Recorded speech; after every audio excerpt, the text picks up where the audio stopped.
Hello everyone, welcome to my kitchen. તો મિત્રો, આજે હું તમારી સાથે શેર કરવાની છું ચૂરમાની રેસીપી। તો આ ચૂરમું ખાવાની ખૂબ જ મજા આવે તેવું છે, એકદમ દેશી સ્ટાઇલ છે। અને આ ચૂરમાના તમારે લાડવા કરવા હોય તો પણ ચાલે, અને એમનેમ ચૂરમું રાખવું હોય તો પણ ચાલે। તો આ ચૂરમું ખાવાની ખૂબ જ મજા આવે તેવું છે। હનુમાન જયંતિ સ્પેશિયલ, ગણેશ ચતુર્થી સ્પેશિયલ છે આ ચૂરમું। તો આ રેસીપી એન્ડ સુધી જરૂરથી જોજો, સ્કીપ બિલકુલ પણ નહીં કરતા। તો મિત્રો, મારી ચેનલમાં હજી સુધી તમે નવા હોય તો મારી ચેનલને લાઈક કરજો, શેર કરજો, સબસ્ક્રાઈબ કરજો, અને મારા આવા જ નવા વિડીયોને જોવા માટે બેલ આઇકન બટનને પ્રેસ કરજો, જેથી કરીને તમને મારા નવા વિડીયોની નોટિફિકેશન સૌથી પહેલાં મળે। તો ચાલો બનાવવાનું સ્ટાર્ટ કરીએ।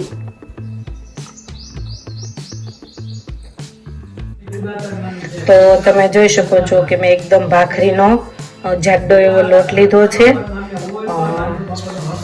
લગભગ મેં 2-3 વાટકા જેટલો લીધો છે। તો તેમાં હવે આપણે પહેલા મોણ આપી દઈશું।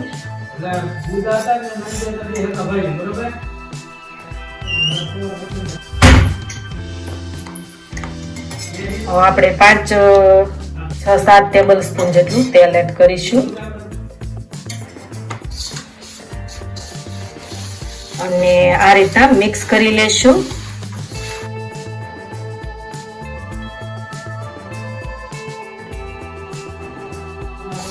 બધા જ લોટમાં ભળી જાય ત્યાં સુધી તેને એકદમ મિક્સ કરી લેશું, અને ગઠ્ઠા ન રહે ત્યાં સુધી મિક્સ કરવાનું છે। તો તમે જોઈ શકો છો કે આપણું જે મોણ છે તે દેવાઈ ગયું છે। તો હવે તેનો આપણે લોટ બાંધી લઈશું। તો હવે આપણે પાણી એડ કરતા જઈશું અને લોટ બાંધતા જઈશું।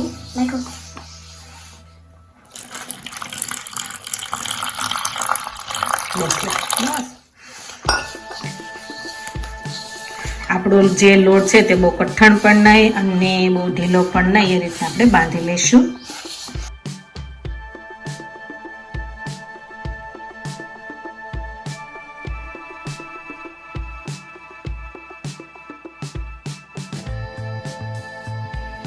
તો તમે જોઈ શકો છો કે આપણો જે લોટ છે તે બંધાઈ ગયો છે। તો હવે તેના આપણે લોવા વાળી લઈશું, અને એકદમ ભાખરી આપણે વણી લેવાની છે। તો પાટલી લેશું અને વેલણ લેશું, અને આ રીતના મોટો એવો આપણે લોવો લેવાનો છે, અને તેની આપણે ભાખરી વણીશું। તો આ રીતના વેલણથી એકદમ સરસ આપણે જાડી એવી ભાખરી વણી લેશું। હવે જાડી એવી ભાખરી વણી લેશું।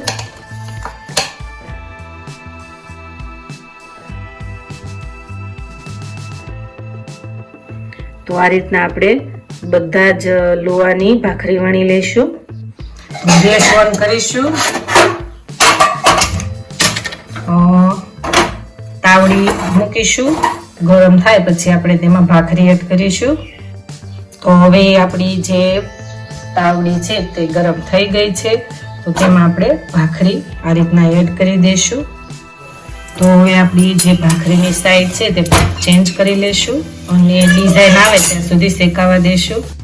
તો આપણે ફરીવાર બીજી જે સાઈડ છે તે ચેક કરી લેશું। તો તમે જોઈ શકો છો કે આપણી ભાખરી છે તે બીજી સાઈડની ડિઝાઇન આવી ગઈ છે। તો આપણે તાવડી લઈ લેશું, અને આ રીતના ગેસ ઉપર શેકી લેવાની છે, અને સાઈડ જે છે તે આપણે ચેન્જ કરતા જવાની છે, અને જ્યાં પણ આપણને કાચું લાગે ત્યાં આપણે વધારે શેકાવા દઈશું।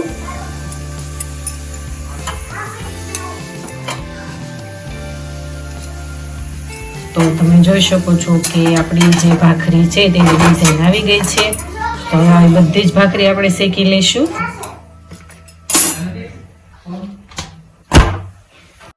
તો તમે જોઈ શકો છો કે આપણે ભાખરી જે છે તે વણી લીધી છે। તો તેના આ રીતના ભાગ કરી દઈશું, અને એક કાગળ લેશું સરસ ધોયેલો, અને તેમાં ચૂરમું ચોળવાની ચાયણી લેશું।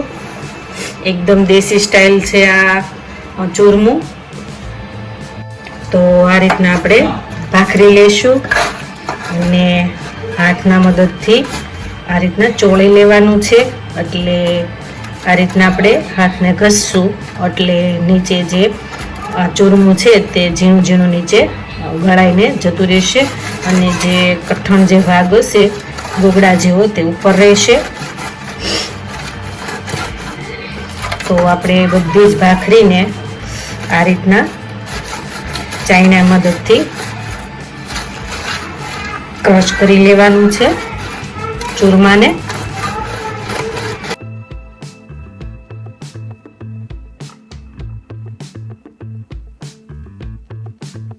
એવો ભાગ છે તે નીચે જતો રહેશે અને આવા જે ગોગડા હશે તે ઉપર રહી જશે. જે આપણું ચૂરમું છે તે એકદમ સરસ ચોળાઈ ગયું છે. તો હવે તેના માટેનો આપણે પાક લઈ લઈએ અને આ ચૂરમાને આપણે એક બાઉલમાં લઈ લઈએ મોટા, અને મીડિયમ સાઈઝનું બાઉલ મૂકીશું. તો 2 થી 3 ચમચા જેટલું આપણે ઘી એડ કરીશું. જરૂર લાગે તો વધારે એડ કરીશું.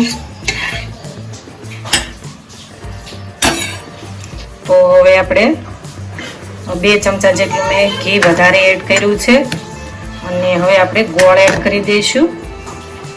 જેટલું ગળ્યું ભાવતું હોય તેટલો આપણે ગોળ એડ કરીશું. તમારા ટેસ્ટ પ્રમાણે આપણે ગોળને એડ કરવાનો છે. હું અહીંયા બહુ ગળ્યા પણ નહીં અને બહુ મોળા પણ નહીં, એ રીતના મીડિયમ સાઈઝના ચૂરમું બનાવીશ.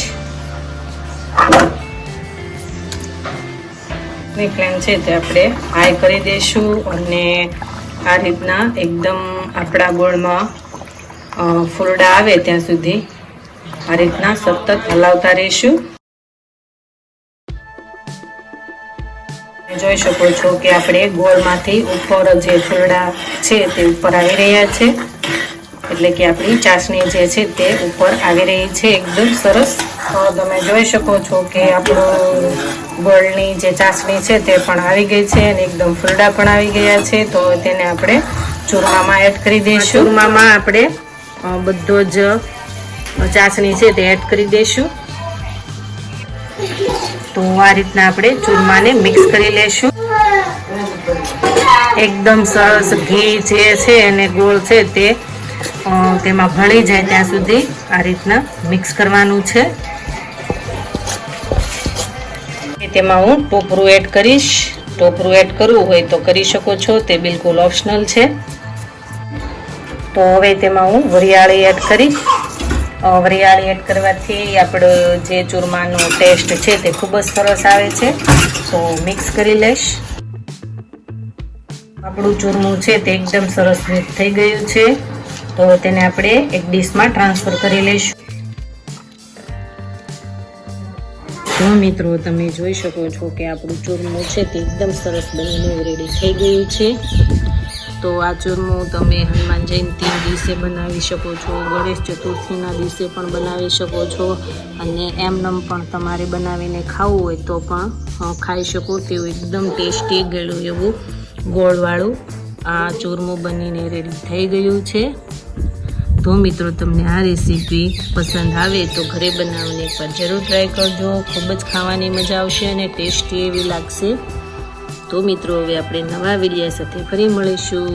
Thank you for watching.